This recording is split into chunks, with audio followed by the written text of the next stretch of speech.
Hi, I'm odeean, and today I'm going to be taking a look at the Transformers Prime Cyberverse playset Knockout with Energon Driller. I don't normally collect any Cyberverse toys because I don't really see the point in getting tiny little figures when I'll be getting the full-size versions later. But this set impressed me so much I had to pick it up, and I also got the jackhammer, which I'll show in a later review. I found this locally and I think I ended up paying $28 for it.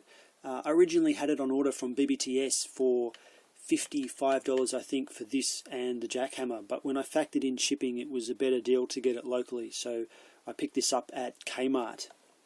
The first thing that impresses me about this driller is the fact that it exists at all.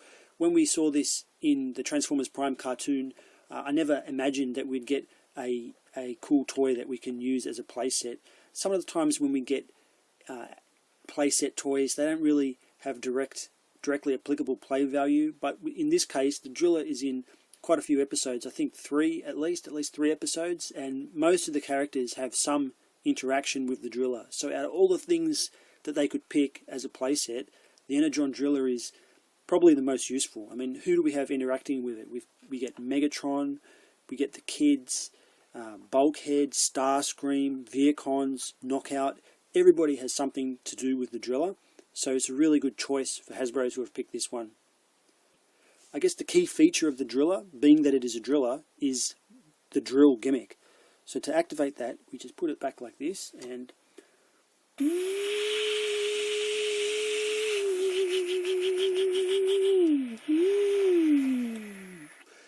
you can see that my one drills a little bit wonky. Look at that wonkiness up and down there. That little warped section is because whereas these first 3 sections are solid plastic, this last section is a big blob of spongy plastic. I think they've obviously done that so that they could get a more pointy point onto the driller, which I can't complain. It's a kid's toy. Probably can fix that with hot water or a hairdryer maybe. To drive this drill section, there are 2 rubber rimmed wheels underneath that let the mechanism grab a hold of the ground, but they are only engaged when it's in vehicle mode. So once this guy's transformed, the drill doesn't drill that way anymore. The next feature we've got is this Energon hose, or Energon cipher maybe. It plugs in to the front of the driller and has a light in it, which is activated by pushing this button like that. So you can see that it lights up the first section of the driller. Now I don't know if that's intended to be like supercharging this drill, or what I prefer to imagine is as he's drilling through the rock and hitting little deposits of energon, they're getting sucked inside and siphoned off by this hose into some kind of tank. That makes more sense to me. I like that. This cable itself can extend out, so if we grab a hold of this little panel and pull it back, you can see that a much longer section of hose comes out, and that can reach even past the front of the driller.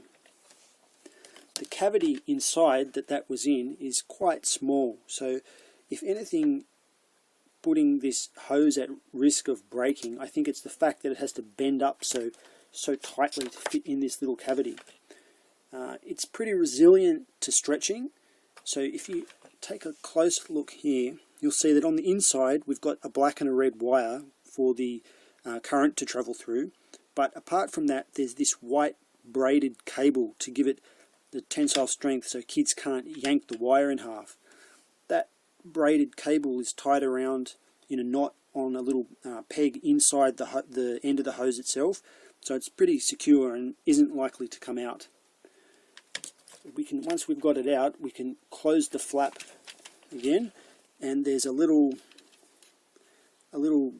divot there in the door, so once you've got it closed you can keep out as much of the hose as you want without jamming it in the door. And also you'll see there on the door there's a 3mm clip point for other weapons that you might have. This thing has 3mm points like all over it. It's covered with different ports, so we've got different size peg holes for different size guns all over it. Look at this, 1, 2, 3, 4, 5, 6, 7, 8, 9, 18 if you count the other side, at least 18 points where we can attach a weapon there, probably more if you count these handles and stuff too. Speaking of weapons, Knockout comes with these two little guys here. So we've got a kind of dark energon pincer, and this thing, it looks like some kind of rock saw. Maybe Knockout can use this for cutting into rock, although it doesn't really fit with his character to be carrying any kind of manual labour tools around with him. But either way, you can join these together if you like, or you can peg them in on the sides of the Energon Driller. So there's plenty of opportunities to put these somewhere. Focus. So these can go there, or they can go up here, or you could even have Knockout holding them, or you could put them on Knockout's arm. So he's got a peg hole in his arm. So I don't much like these, but comes with some weapons. That's pretty cool. Having a look at how your Cyberverse figure will hold on, you can see that Knockout is grabbing these handlebars or triggers which are on the top of the vehicle. These have a peg at the bottom and on the top, and they're on a sliding mechanism so that you can adjust the height. Because there's such a range of Cyberverse heights that I think they've thought it was a good idea to give it this flexibility to fit any figure on there, and that works quite well. I also like the little view screen detail here, although it would have been much nicer if they had given us some kind of display, even if it's just a sticker, because this really leaves it up to your imagination. And I think in the cartoon we did see this display in use when the kids were trying to control the driller. One little annoyance that I've got with this is that this is how it's supposed to be transformed, I think, with this side section and gun laying flat. But if you look at the other side, this is how it normally acts. It doesn't lock down. Now, I don't know if it's just my one or if they're all like this, but I find that quite annoying that I don't have this symmetry, and I end up trying to normally dislodge the other one so they both poke up a bit, because I can never get them both to lie down. To transform the driller into its battle station mode, all we have to do is grab this lever here and pull it back until we hear that click.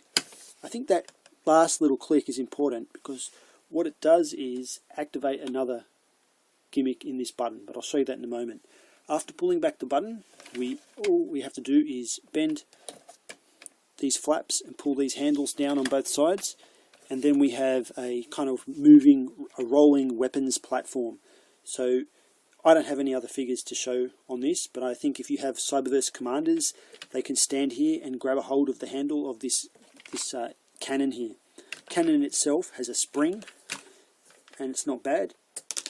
Shoots powerfully enough to leave the barrel, so that's pretty good. Although I generally don't care much for missiles, it still looks nice without the missile.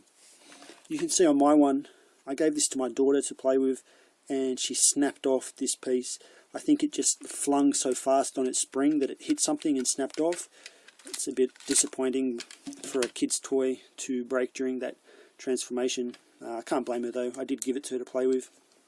The other feature I was alluding to with this button is that you can see that the drive mechanism is disengaged in battle station mode, so we don't get this drill turning. But what the button does is, when you push it, it turns the drill for you, so you get sort of manual access to the drill without having to roll all over the place.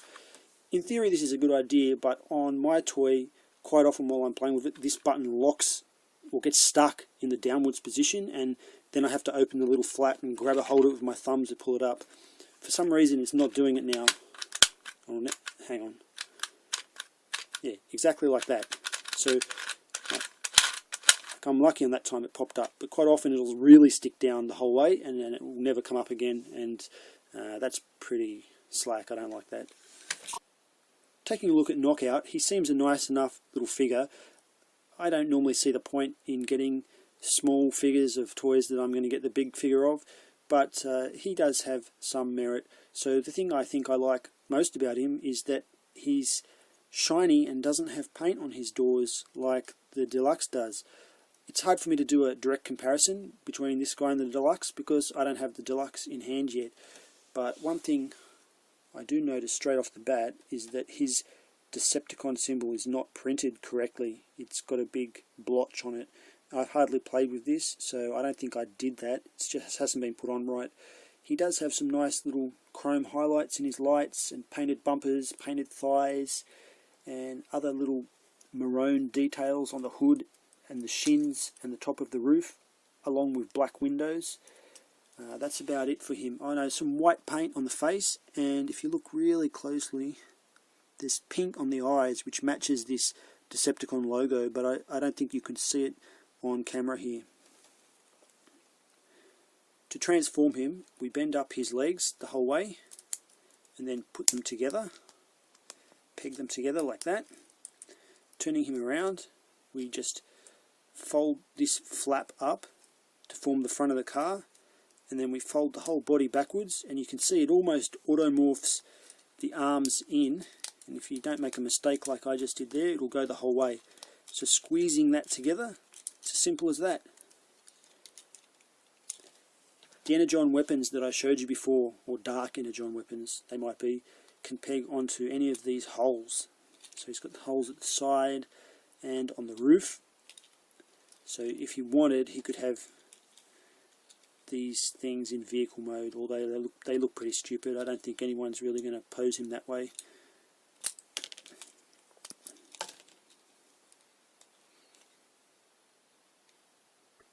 While transforming him back to the vehicle mode, I actually discovered that if I forced this button hard enough forward, I got a last click, and that final click held down these two guns that I was complaining about before, so that's good. My final thoughts on this are that it's a fun piece, so long as you don't have to pay more than about $30 for it. So here in Australia, I think the normal price is around $40, which is not so good, but it's fun to play with. While I'm watching my Transformers Prime cartoon, I can mess around with this, and it's pretty cool to have. So it's never going to be on display with other things like masterpieces or anything like that, but it's fun, and it is what it is. So if you're thinking to get one, I can recommend it. So thanks for watching my review of Cyberverse Playset Energon Driller. Come on, Jack. Drill me in the face. You know what Optimus would do, Jack. No mercy. No mercy.